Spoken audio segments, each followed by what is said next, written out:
بسم اللہ الرحمن الرحیم۔ دوستو، امیر المومنین حضرت علی بن ابی طالب کرم اللہ وجہہ کی مجلس میں ایک ضعیف البدن آدمی آ گھسا۔ آنکھیں اندر کو دھنسی ہوئی تھی اور پیشانی ابری ہوئی تھی، اور فکر و حاجت اور افلاس و بھوک کے آثار اس پر ظاہر ہو رہے تھے، اور جو کپڑے اس نے پہن رکھے تھے اس میں بے شمار پیوند لگے ہوئے تھے۔ آہستہ آہستہ قریب آیا اور آپ رضی اللہ تعالیٰ عنہ کے سامنے آ کر بیٹھ گیا۔ اس کے ہونٹ مارے حیا کے کانپ رہے تھے۔ پھر اس نے اپنے اوپر ضبط کرنے کے بعد بارگاہ خلافت میں اپنی نحیف و کمزور آواز کے ساتھ عرض کیا، یا امیر المؤمنین، میں ضرورت مند ہوں۔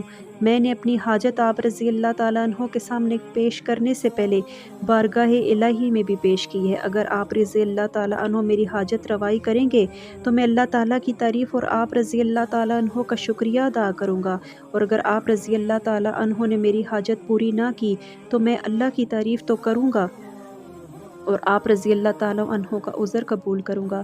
حضرت علی نے فرمایا، یہ بات زمین پر لکھو، کیونکہ میں یہ پسند نہیں کرتا کہ میں تیرے چہرے پر سوال کی ذلت دیکھوں۔ اس آدمی نے زمین پر لکھ دیا کہ میں حاجت مند ہوں۔ حضرت علی رضی اللہ تعالیٰ عنہ نے فرمایا، ایک جوڑا کپڑوں کا پیش کیا جائے۔ جوڑا لایا گیا۔ آپ رضی اللہ تعالیٰ عنہ نے وہ جوڑا اس آدمی کو پہنا دیا۔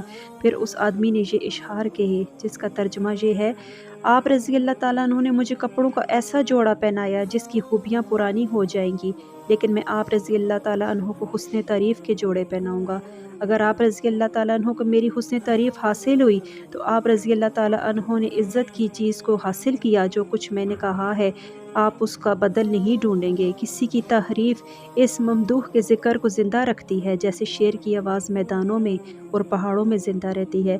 تو کبھی بھی خیر کے کام سے بے رغبت نہ ہو جس کی تجھے توفیق ملے، کیونکہ ہر بندے کو اس کے عمل کے بدلہ ملنے والا ہے۔ جب حضرت علی رضی اللہ تعالیٰ عنہ نے اس کے اشعار سنے تو فرمائے، اشرفیاں لاؤ۔ چنانچہ 100 دینار لائے گئے۔ آپ رضی اللہ تعالیٰ عنہ نے اس فقیر کو دے دیے۔ اس بخت نے کہا، اے امیر المومنین، آپ رضی اللہ تعالیٰ عنہ نے اس کو ہلا جوڑا اور 100 دینار دیے۔ حضرت علی نے فرمایا، میں نے رسول کریم صلی اللہ علیہ وآلہ وسلم کو ارشاد فرماتے ہوئے سنا ہے۔ آپ صلی اللہ علیہ وسلم نے فرمایا، لوگوں کو ان کے درجات پر اتارو۔ میرے نزدیک اس آدمی کا یہی مرتبہ تھا۔